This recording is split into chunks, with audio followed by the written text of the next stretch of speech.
tey moom ngeen vice de procédure moo am ci mbir mi et tout ça mën nga ñu expliquer lan moo waral ay avocat wu Mansour comme ni ko Mansour waxee ni du ma cautionner ndax liñ may wax defuma ko tey ay avocat am dem ba wane loolu ba tey Mansour Faye ñu bàyyi ko. waaw xam nga. am na sax rumeur yuy wax ni. erreur du député yi moo tax Mansour échappé wax ju bon la. wax ju yàqu la wax la ju dul dëgg.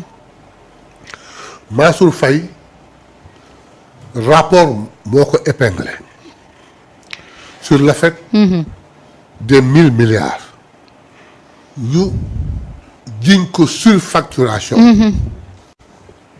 Mansour Faye dafay bénéficier benn privilège de juridiction.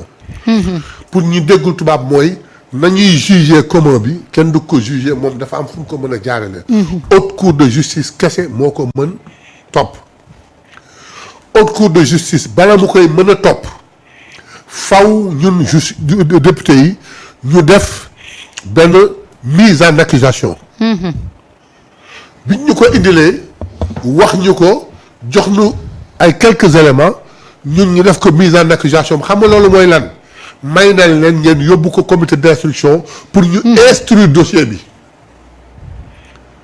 donc député bi foofu la ci yam yoonam newu ci accusé wul deful rapport deful dara deful lu dul voté may possibilité justice la haute cour de justice pour ñu topp Mansour Faye en instruction ba mu demee instruction juge yi déglu ko mu wax première fois convaincre leen ñooñu jël ko mettre ko sous mandat de dépôt coow li ni kur ñun suñu yoon newu ci député ñu dem ba ca biir ay avocat di liggéey fexe ba commission d'instruction bi woo Assome Diatta bi nga xam ne moo doon ministre du commerce jamono jooju ñu wax ko ni ko arrêté ministériel sur les prix bi nga xam ne ci leen sukkandiku pour wax dafa def structure c'est caduc, ça date de 2012 entre 2012 et 2023 il y a eu beaucoup de choses qui ont changé. donc prix bi àggoon na presque fi Mansour di wax libéré wuñu Mansour acquitté wuñu Mansour dañ ko may liberté provisoire sous contrôle judiciaire et dafa logique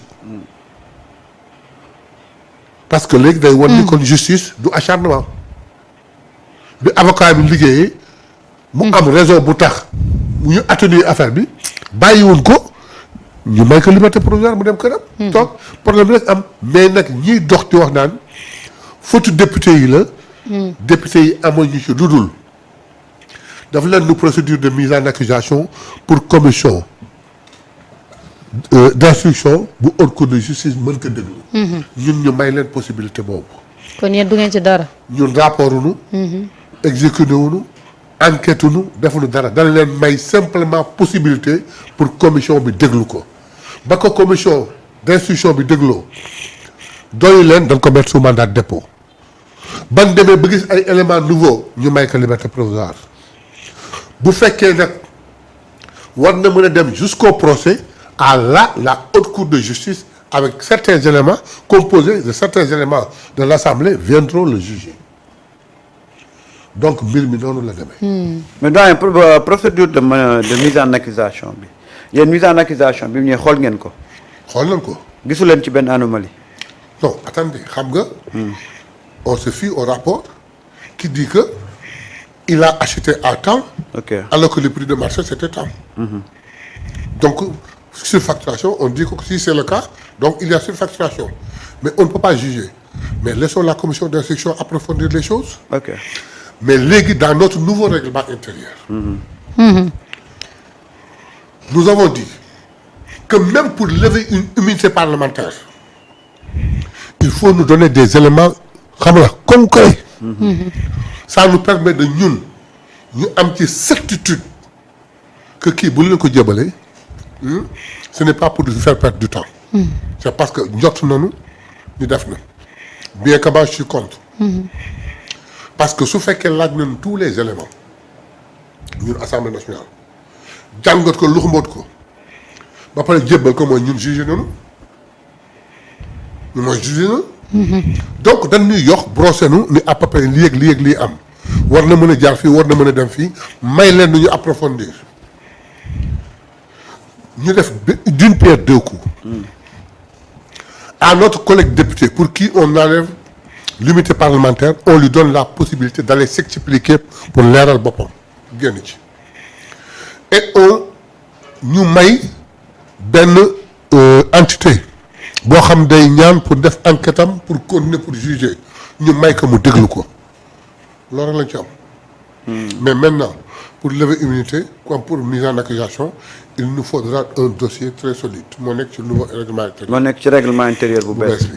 alors je rappelle que Waly Diouf Bodian def na benn poste nee na je soutiens sans aucune réserve Lamine Darou dont on m'apprend la convocation c'est le prototype du patriote parfaitement engagé pour défendre le projet et le premier ministre. Très Waly bien. Diouf Bodian. Très bien. donc moom nee na mu ngi soutenir Je m'associe entièrement. totalement. Je m'associe, je dis totalement à ce que Waly Diouf Bodian Waly a dit. Parce que nag il faudrait que les gens comprennent que Ousmane Sonko n'est pas comme les autres responsables politiques. C'est un responsable politique plus. Boole Kaak mu nekk le premier ministre du Sénégal et un premier ministre qu'on n'a jamais eu. bëgg lu bon bëgg jaxase bëgg yàq tax ñuy fay ay nit ñu koy saaga dafa war a dakk bien que nag bu doon sama sago Lamine Diallo mu xaw a calme tuuti mais patriotes yi boo saaga Ousmane Sonko suñuy réagir ils sont hors d'eux mais moi je le soutiens totalement. Mais donc, est-ce qu'il n'y a pas possibilité de renforcer de protéger davantage Ousmane Sonko à travers des lois À travers des lois. bon xam nga la loi est impersonnelle. Le premier Ensuite, ministre, je non, veux non, dire. il y a eu combien de premiers ministres? Jamais on a pensé à vouloir protéger un premier ministre. Si aujourd'hui, c'est parce que c'est Ousmane Sonko. Si nous le faisons, ils disons que vous ne protégez pas un premier, vous protégez Ousmane Sonko. te am na loo xam dafa deful. Sauf que Mais Ousmane, si par sauf que extraordinaire, Ousmane est différent des premiers justement, des et premiers dans ministres. ce cas, Ouais, c'est le président qui disait que je veux un premier ministre fort. ouais.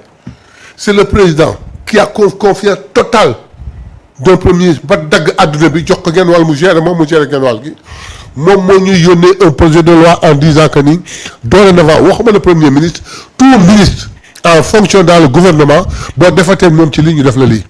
waaw parce su ñëwee on fait passer cette loi. parce que doyen c'est la première fois ñu gis une opposition. mais ñun ñii mënuñ jël initiative. waaw parce que pour la première fois ñu gis une opposition qui s'attaque jamais.